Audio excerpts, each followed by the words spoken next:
Salut mec, j'espère que tu vas bien. Moi perso ça va nickel. Ici t'es chez Tonton Prono frérot, tu le sais très bien. Installe-toi confortablement. J'espère que t'as passé un bon moment avec la Ligue des Champions et l'Europa League qui était un peu moins bien, un peu moins excitant cette coupe. D'ailleurs je vais la supprimer. Je l'ai supprimé en amont, mais là, franchement, honnêtement, ça m'a bien prouvé que c'était de la merde. Si tu n'es pas encore abonné, je te laisse t'abonner juste là, frérot. Bam, bam, abonne-toi. Fais-moi plaisir, frérot. Balance-moi de l'amour là-dessus, tout simplement. Et mets-moi un petit pouce. L'objectif, 100 pouces n'a pas été respecté hier, donc il n'y avait pas eu de vidéo. Je balance un match dans le club VIP, pardon, Save à 1,93 qui est passé hier. Notre club spécial grosse cote n'a pas fonctionné hier soir. Voilà, c'est pas grave, mais on est toujours en bénéfice. Et c'est ce qui compte dans les pronostics sportifs, frérot, d'être en bénéf et d'engranger de la moula, frérot.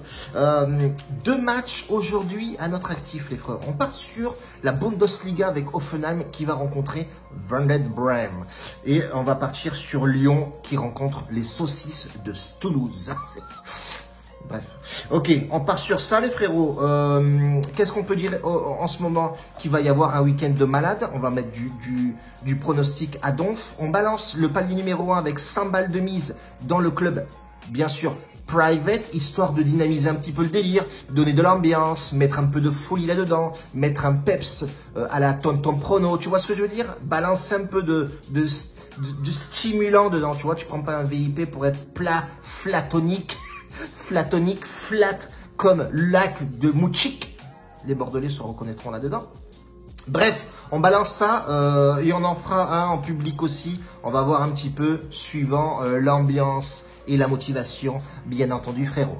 Installe-toi confortablement. On va parler d'Hoffenheim, Werder de Bremen. 2 équipes plutôt pas mal. Une classée 5e, donc à domicile. Hoffenheim est 5e. Werder de Bremen est 8e. 2 équipes qui jouent fortement au ballon avec 2 pointes. Les gars, on aime bien les pointes. Nous, les mecs qui claquent du golasso. Et aujourd'hui, c'est Kramonic. On va le dire comme ça, excuse-moi frérot, ton nom il est un peu écorché. D'ailleurs à la maternité, ta mère elle a dû être sacrément secouée pour te filer le nom. Bon bref, on s'en bat les steaks. Kramavik a claqué depuis le début, là, depuis les 8 journées, 3 buts, ce qui est plutôt pas mal. Et de l'autre côté, on a Naklas qui a claqué 7 buts. C'est un peu mieux, un peu plus sérieux. Et c'est plutôt pas mal, dans le sens où on a 2 goléadors. Et nous, ce qui nous plaît, c'est les goléadors, les buts. Dans le match de football, ce qu'on aime voir, c'est du but, frérot. Ils se sont rencontrés 28 fois. Werder de Bremen a un léger, même bien gros avantage. 12 victoires de son côté. Hoffenheim n'en a que 6. Et il y a eu 10 matchs nuls au total. On peut effectivement constater sur les statistiques, sur les statistiques, le over 1,5 but est passé à 86%, ce qui est plutôt pas mal. 56% de over 2,5 but, ce qui est plutôt très bien aussi. Bah, on va pas non plus cracher dans la soupe. Et écoute-moi, j'ai 71% des 2 équipes marquent. Donc les mecs, ils se neutralisent quand même. Ça joue au ballon, up and down, you know. Tu vois un peu ce que je veux dire, quoi. Donc ça joue fortement au ballon. On a des 2 équipes qui sont extrêmement en forme en ce moment. Ça peut promettre effectivement du but. On peut regarder aussi les statistiques sur 63%. Hoffenheim arrive à marquer en premier. Bon, c'est pas on va dire que c'est pas des pronostics que j'ai pour habitude de faire parce que les cotes sont archi faibles. Souvent, les équipes favorites comme ça, c'est du 1,30. Et honnêtement, 1,30, je vais pas risquer 100 balles pour en gagner que 30. Tu m'as bien compris, frérot, là-dessus. Moi, mon pronostic sur ce match-là serait porté plus sur les 2 équipes marques, même si c'est pas un pronostic, bien entendu, que j'ai pour dans mon cœur, qui palpite tous les jours. Mais c'est des pronostics souvent qui passent plutôt crème. Mais je vais le combiner avec un over 2,5 buts. La cote est un peu pimpée. Là, les 2 équipes marques est à 1,47, donc forcément pas ouf.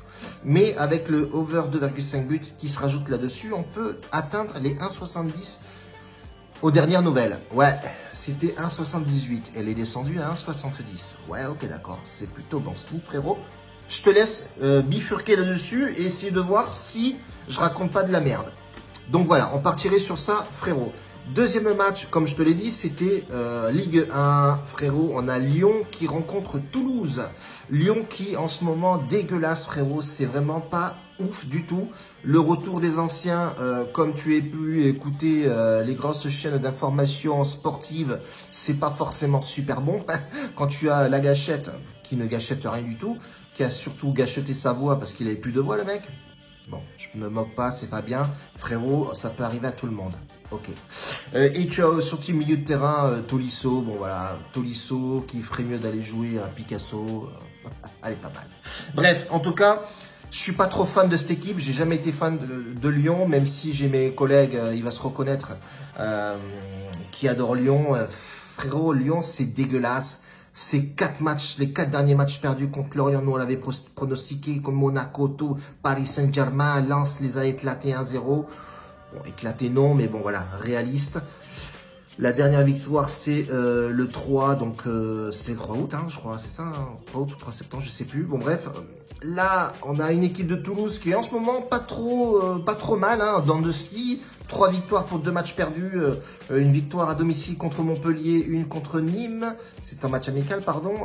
À l'extérieur, ils ont perdu contre Lille, ok d'accord. Ils ont gagné Reims, c'est à domicile, ils ont un peu de mal à l'extérieur, on peut voir. Donc 4 matchs gagnés, confrontation de ces deux équipes-là, hein, je parle, hein, attention, 15 victoires côté Lyon. Ouais mais alors, 15 victoires côté Lyon quand c'était une équipe assez potable, là en ce moment, c'est pas forcément le top de la réussite. 91% de 1,5 buts, ok, 74% de over de 5, ouais c'est ouf. 80% de matchs gagnés à Lyon à domicile, 4 victoires, 1 nul. Pour l'instant, à domicile, ils sont pas trop mal, ouais mais bon... Est-ce qu'avec la confiance qu'ils ont en ce moment, est-ce que ça peut aboutir sur une victoire? On le saura ce soir. Frérot, reste bien accroché. Ok. Les derniers matchs de Toulouse à l'extérieur, c'est 3 défaites. Donc, c'est pas forcément top aussi. Toulouse, bien entendu. À l'extérieur, Toulouse arrive quand même à claquer 75% de buts. Ça, c'est plutôt pas mal. C'est une bonne nouvelle. On a un bon goléador aussi. Attention, côté lyonnais. C'est Matos Martin Melanas. Le mec a 600 prénoms. Il a marqué 4 buts, ce qui est plutôt bien. Et il y en a Zakaria qui est bon, très très bon. Côté toulousain aussi. Donc attention.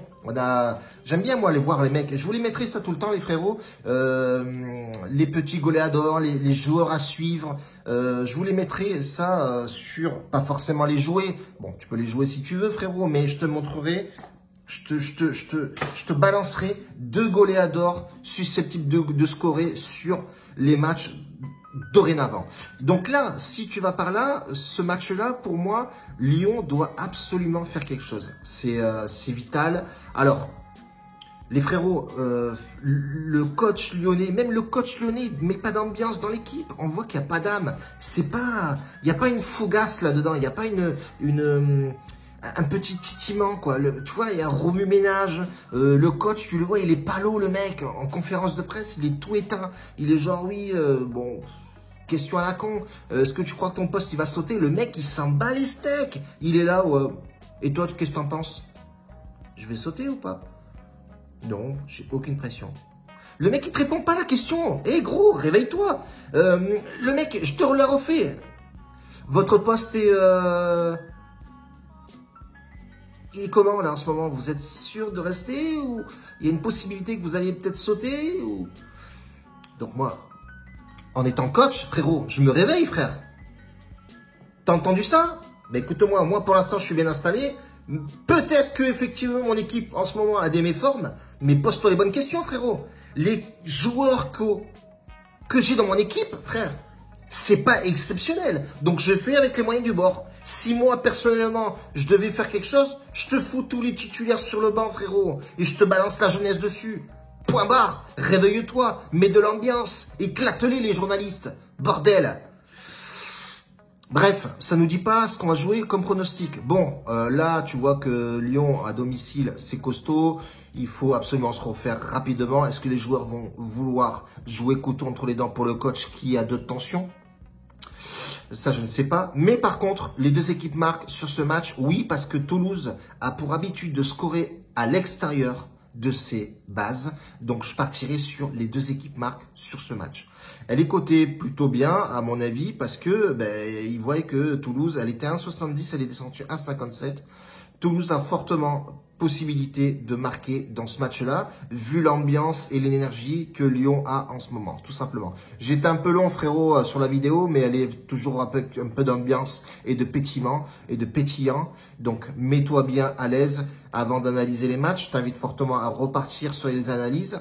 Mais à mon avis, j'ai fait le tour et tu seras bien avec ça. Voilà, grosse bise, on se laisse là-dessus. 100 pouces, les frérots. Et demain, il y aura une autre vidéo avec de l'ambiance, bien entendu. La bise.